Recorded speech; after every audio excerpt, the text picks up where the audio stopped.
If you are concerned about blood sugar levels but still love your rice, this video is for you. Today we are exploring how different ways of cooking, cooling and reheating basmati rice can impact its glycemic index (GI) and how this affects your blood glucose levels. We'll also touch on the role of adding butter to freshly cooked rice. Let's begin. Understanding glycemic index (GI) and blood glucose levels. Before we get into the rice experiments, let's quickly understand what glycemic index is. Glycemic index measures how quickly a carbohydrate containing food raises blood glucose levels. Foods are ranked on a scale from 0 to 100. Low GI 55 or less. Medium GI 56 to 69. High GI 70 or more. Basmati rice when freshly cooked typically has a GI of 50 to 58. But what happens when we change the way we prepare and consume it? Let's explore. Freshly cooked basmati rice and blood glucose levels. Let's start with freshly cooked basmati rice. When you cook and consume basmati rice immediately, it has a moderate glycemic index, meaning it will cause a moderate spike in blood glucose levels. This is due to the high availability of digestible starch, which quickly breaks down into glucose in your bloodstream. Refrigerate basmati rice, developing resistant starch. Now let's talk about what happens when you cook basmati rice, then cool it in the refrigerator overnight. Refrigerated basmati rice. Cooling rice changes its starch composition. As the rice cools, some of the digestible starches convert into resistant starch, a type of starch that resists digestion. Resistant starch acts like fiber, meaning it doesn't raise blood glucose levels as much as digestible starch does. Glycemic index impact. The GI of rice that has been cooled overnight then drops significantly from the mid-50s to potentially below 50. Super resistant rice. Cooking, cooling, heating,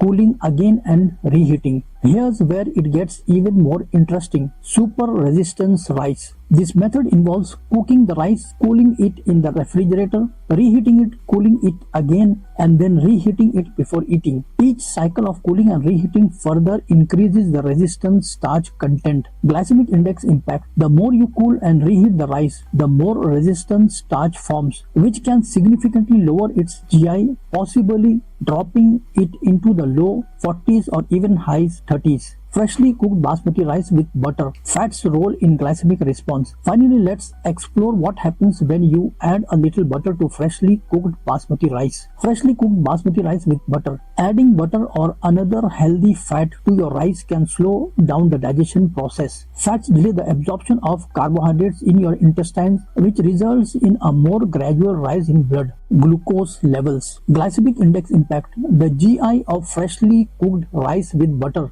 may not change significantly, but the overall glycemic load, the impact on your blood sugar levels, is reduced due to the slower digestion. Which method is best for you? So what's the verdict? Freshly cooked rice, a moderate GI, but can cause a more significant blood sugar spike. Great if paired with high fiber veggies or proteins. Refrigerated rice, lower GI, better for blood sugar control. Ideal if you're looking for a quick, healthier option. Super resistance rice, lowest GI, excellent for stable blood sugar levels, perfect for anyone managing diabetes or looking to keep energy levels even throughout the day. Rice with butter, moderate GI but with a slower glucose release, best if you enjoy freshly cooked rice but want to reduce the impact on your blood sugar levels. Choose the method that best suits your health goals and lifestyle. Conclusion. In conclusion, the way you prepare and consume your basmati rice can significantly affect your blood glucose levels. Whether you prefer it fresh, refrigerated, or reheated multiple times, or adding butter to your cooked rice, understanding these differences can help you make better choices for your health.